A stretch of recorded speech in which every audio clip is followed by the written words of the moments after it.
Hello, welcome to the Alpine School District Connect with Alpine videocast. Good afternoon, Alpine School District. I'm Superintendent Shane Farnsworth, and I'm joined with our Executive Director of Internal Relations and Operations. We are in front of Lehigh High School. Lehigh High School was built in 1959 and recently rebuilt with funds from the 2016 General Obligation Bond. Kimberly, can we talk a little bit about the upcoming bond? The Board of Education recently passed an initiative to put a bond on the ballot for November. You and your team have been working off of the capital plan to determine what project should be a part of that bond. Can you tell Alpine District a little bit about that capital plan and how those projects end up on the priority list for a bond? Yes, it's important to note that we serve 14 municipalities. So we take a look at all of the needs across the district, whether it's we have a large enrollment section of our district or we have aging facilities who have significant needs. We like to look at everybody so that we can then say, here are all of our needs. What is the best way for us to take care of the greatest number of needs? We oftentimes go after a general obligation bond because we can do several projects in a shorter amount of time. And so we take our 5 to 10 year capital needs plan and we start to prioritize that based on significant growth, new facilities that are needed.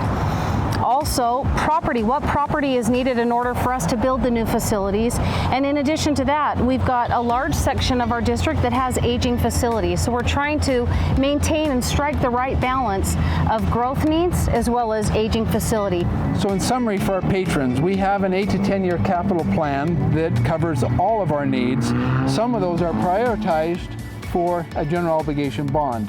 Others are taken care of by state revenues, other resources that we have. So your team has put together a list of priorities for the bond that will now go before voters to decide if they want to fund those capital projects. Yes, specifically for the 2022 bond, we see a need for 6 new facilities, a middle school, a high school, and about 4 new elementaries to address our growth. But we've also got aging facilities like Lehigh High School that was recently rebuilt that still need some attention. What are some of those? Our other 2 high schools that were opened the same year Lehigh High was in 1959 are Pleasant Grove High School and American Fork High School. Both of those final phases are sitting on the priority list for the 2022 bond. So some work has been done on both of those, but we need to finish the full rebuild of those 2 schools. Yeah, similarly to what we did here at Lehigh High. Kimberly, thank you so much for your team, for the great work that you do in developing a comprehensive capital plan. Anything else that you would want our patrons to know about this capital plan and the upcoming bond, additional projects and concerns? You know, it's the area of safety and security. We focused on that in a couple of areas on the 2016 bond. We're doing it again in the 2022 bond. We want to make sure that we have the things that we addressed for elementary schools, we're now going to address at the secondary level. That would be our push lock system. We focus secondary school-wise with school cameras. We're now going to address those needs at the elementary level. But that's always an important thing for us, and we want those things to be addressed in this upcoming bond. So security measures would include those secure entrances, push-button locks, and then camera systems throughout our schools. Correct. Thank you. So David, we just spent some time with Kimberly Bird addressing the capital projects that are going to be considered on the general obligation bond. Your responsibility as the Executive Director of External Relations and Communications is to get all the information out about the bond so voters can make an informed decision. Talk a little bit about some of the efforts that you're doing to make sure voters are informed.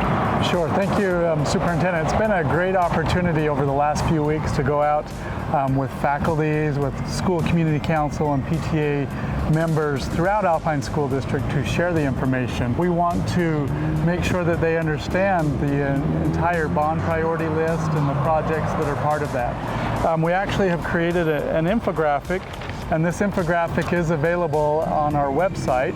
If folks go to alpineschools.org, then they can read all about the bond and the projects there.